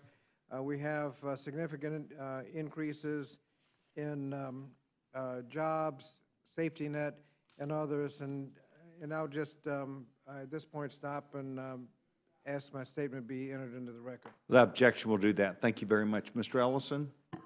Good to see you. Chair. Good to see you too, sir, and thanks to the ranking member and all the committee members. I'm here on behalf of the Progressive Caucus, and we offer this amendment in the nature of a substitute. I'm here on behalf of Mr. Raul Grijalva and other leaders of the Progressive Caucus. Our budget, which we call a people's budget, we believe fixes the economy that has long failed to provide opportunities for American families to get ahead. The budget starts by putting what we believe should be the most important factor for any budget evaluation, that is jobs. We put money into rebuilding American infrastructure and transportation. We fund aid to states to help local governments rehire police officers, firefighters, healthcare workers, teachers, librarians. We do support a minimum wage increase in collective bargaining rights and increase funding for worker protection programs to enforce wage laws. We have been able to work with some economists who have looked at our budget and share their view that our budget would create 8.4 million jobs by 2018. And I did hear the conversation a little earlier, and I think one thing Republicans and Democrats can agree on is that we need to get more people back working, and I think the Progressive Caucus People's Budget does that. Also, we need an economy that it's just not the size of the paycheck, although that is a very important factor. There are also other work-related things that we do put language in our budget to support of, and that is having access to paid sick and family leave and affordable child care, education, and health care. So also just like to mention, as I try to abbreviate our budget key features, that we believe that there should be universal access to pre-K programs and free college tuition for all. As you know, Germany, Norway, Denmark all have free college tuition. The United States can do it. And also, we also have a program, affordable student loan refinancing for students currently struggling with student debt, and also a public option within the public health insurance markets, which the CBO office estimates would offer premiums that are 7-8% lower than those offered by private plans. And so in the interest of time, I just want to let you know that we also end deferral, which allows companies to avoid paying U.S. taxes on overseas profits in corporate inversion. And we offer some revenue enhancements, which we think will not only be more equitable, but also will help cover the expenses associated with the needs of our nation, and be happy to try to respond to questions at the right time. Thank you very much, Mr. Ellison. Mr. Stutzman, we're delighted that you're here. It's kind of hard to recognize you're a good-looking young guy. I normally see you with that face mask on, playing catcher for the Republican team. Well, that's coming up again here shortly. Mr. It is. Chairman. I know it's time. I'm looking forward to these sunny days. Make me want to get out there and get out on the ball field again. Gentleman's recognized. Thank you, sir. I thank the chairman and also all the committee members. I appreciate all the hard work that you all have done, and especially specifically on the budget, but also all the other bills that come through this particular room. Your work here is vital to this entire House of Representatives working. And this will be my 5th year budget cycle that since I've been in Congress, and I am delighted to stand here and testify today on the Republican Study Committee's substitute budget amendment. In the coming days this week, because of the work on this committee, we'll have the opportunity on the floor to vote on several budget alternatives and visions for our country. I know last year we had 5 different budget submissions on top of the House Republican budget that were considered, and this is a necessary debate as we face many challenges right now, including the $18 trillion worth of debt that Mr. Stivers talked about, one of my top concerns. As I present to you today the RSC's fiscal year 2016 blueprint for a balanced budget, I hope that as we discuss and debate the budget, that we will see the important challenges that we need to deal with. And this particular budget does balance within the 10-year window. It balances without raising taxes, and we do this with budgetary cuts, and it balances within 6 years. Then we can, at that point, then we can get towards that $18 trillion worth of debt that we've discussed earlier. I believe that the budget that we pass should strengthen America's entitlement programs to ensure their long-term viability and sustainability, and we do this by making common sense reforms.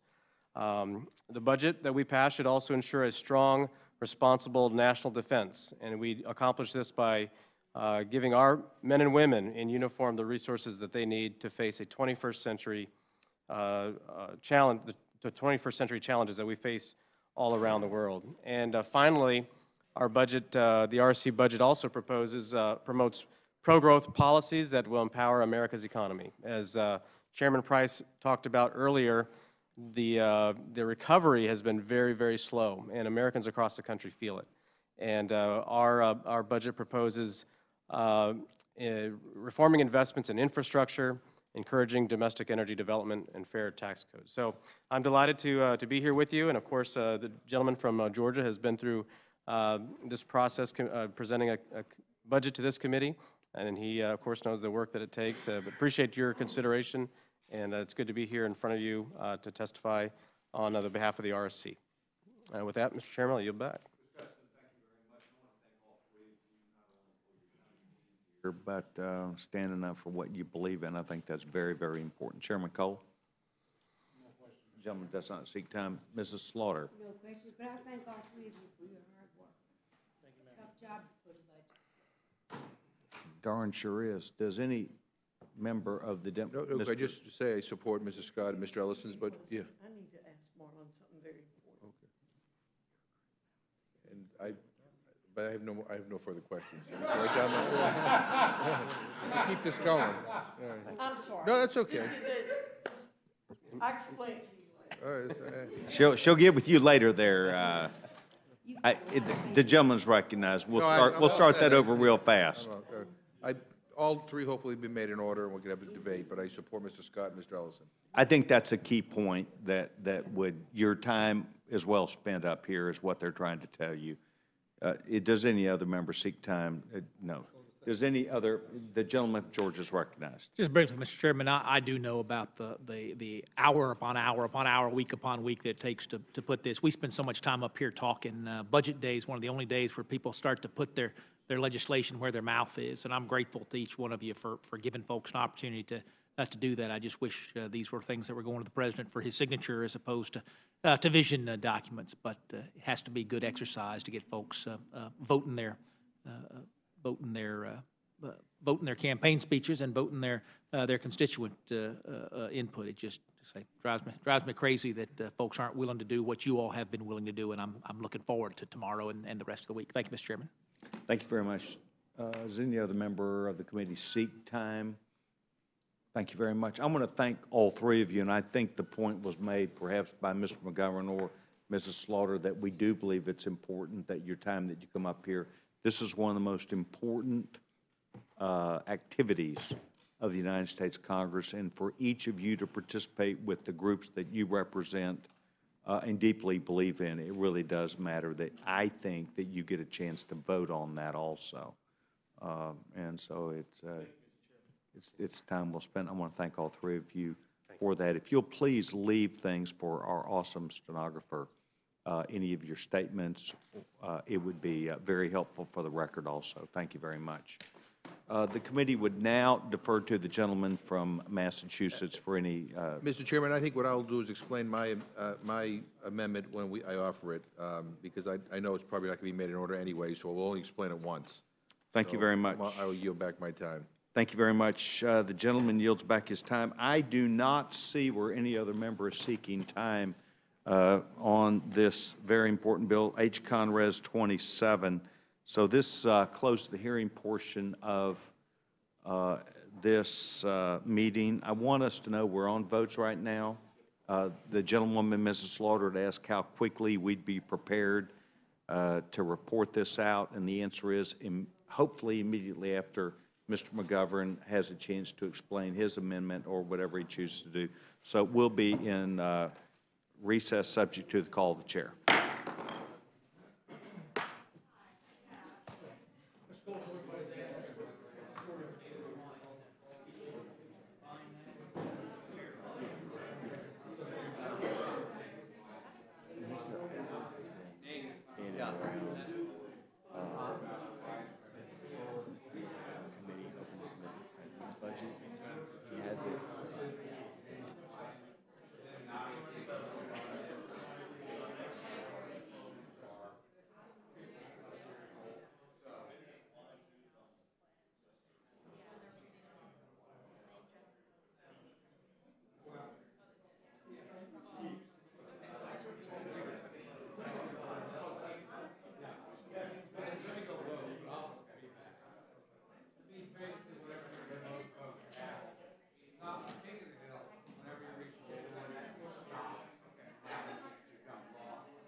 Committee will come back to order, and thank you very much. I'm sorry for the delay. I did advise Mrs. Slaughter that we would get back quickly, and we were delayed another 10 or 12 minutes, and for that I apologize. Chairman, now be instructed to motion. Mr. Chairman, I move the committee grant HCR 27, establishing the budget for the United States government for fiscal year 2016 and setting forth the appropriate budgetary levels for the fiscal year 2017 through 2025, a structured rule. The rule provides 4 hours of general debate with 3 hours confined to the congressional budget, equally divided and controlled by the chair and ranking minority member of the Committee on Budget, and 1 hour on the subject of economic goals and policies, equally divided and controlled by Representative Brady of Texas and Representative Maloney of New York, or their respective designees. The rule waives all points of order against consideration of the concurrent resolution, provides that the concurrent resolution shall be considered as read. The rule makes an order only for those amendments printed in the Rules Committee report. Each such amendment may be offered only in the order printed in the report, may be offered only by a member designated in the report, shall be considered as read, shall be debatable for the time specified in the report, equally divided and controlled by the proponent and an opponent, and shall not be subject to amendment. The rule waives all points of order against the amendments printed in the report. The rule provides that if more than one such amendment is adopted, then the only one receiving the greater number of affirmative votes shall be considered as finally adopted. In the case of a tie for the greater number of affirmative votes, then only the last amendment to receive that number of affirmative votes shall be considered as finally adopted. The rule provides upon the conclusion of consideration of the concurrent resolution for amendment, a final period of general debate which shall not exceed 10 minutes, evenly divided and controlled by the chair and ranking minority member of the Committee on the Budget. The rule permits the chair of the Budget Committee to offer amendments in the House pursuant to Section 305A5 of the Congressional Budget Act of 1974 to achieve mathematical consistency. Finally, the rule provides that the concurrent resolution shall not be subject to a demand for division of the question of its adoption. You now heard the motion from the gentleman from Oklahoma. Is there any amendment or discussion? Gentlewoman from New York is recognized. I do. First, I'd like to ask unanimous consent that this report from the Congressional Research Service, Queen of the Hill Rules in the House, which states that rules have been termed Queen of the Hill. In all other respects, the structure works in the same manner as its predecessor. The Rules Committee has reported Queen of the Hill rules infrequently on 3 occasions in the 104th Congress, twice in the 105th and once in the 105th and once in the 107th, which I believe was 2002, and nothing since then. So I'd like to insert those. Without objection.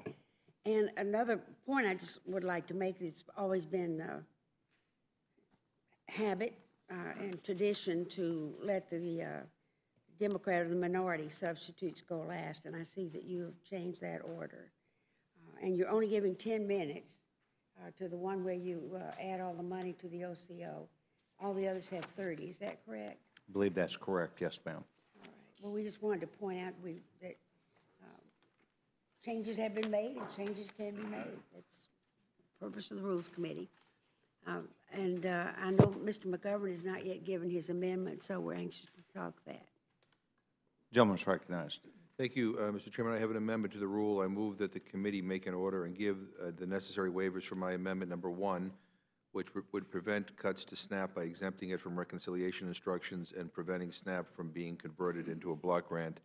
And if I could just take a second here, I just would like to remind my colleagues that SNAP is one of the only remaining basic protections for the very poor. For many of the poorest Americans, SNAP is the only form of income assistance they receive. And to cut it would be to slice it into the budgets of more than 22 million poor households, including families with children, seniors, and with people with disabilities. And for the record, I should tell people the majority of people on SNAP are children, senior citizens, and people with disabilities. Of those who are able to work, the vast majority actually do work, but they earn so little they still qualify for SNAP.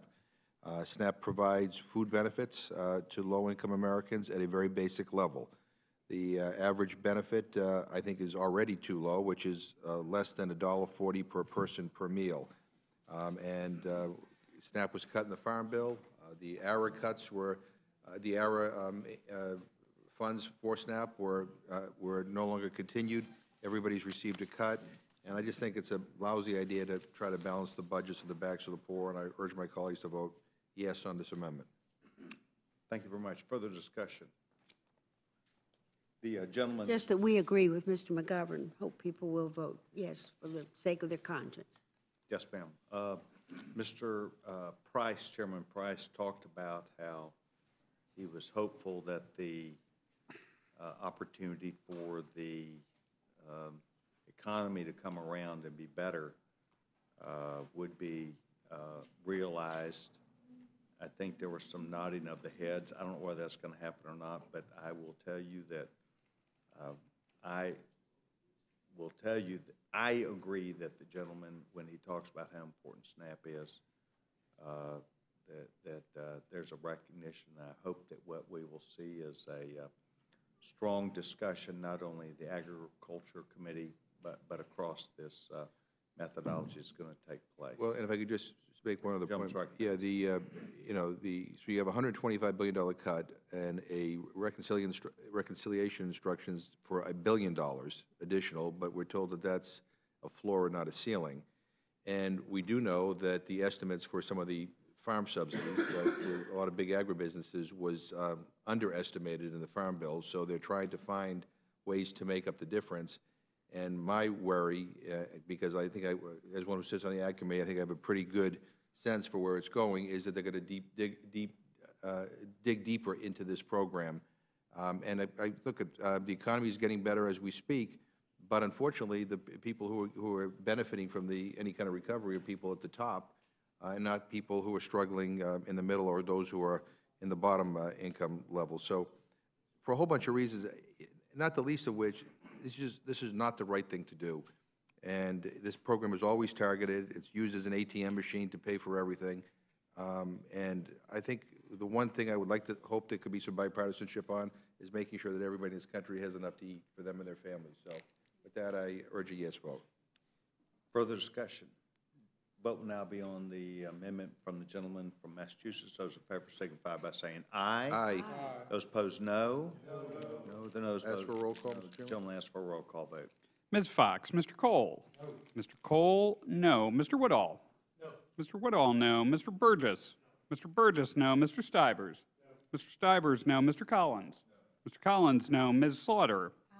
Ms. Slaughter, aye. Mr. McGovern. Aye. Mr. McGovern, aye. Mr. Hastings. Aye. Mr. Hastings, aye. Mr. Polis. Mr. Chairman. No. Mr. Chairman, no.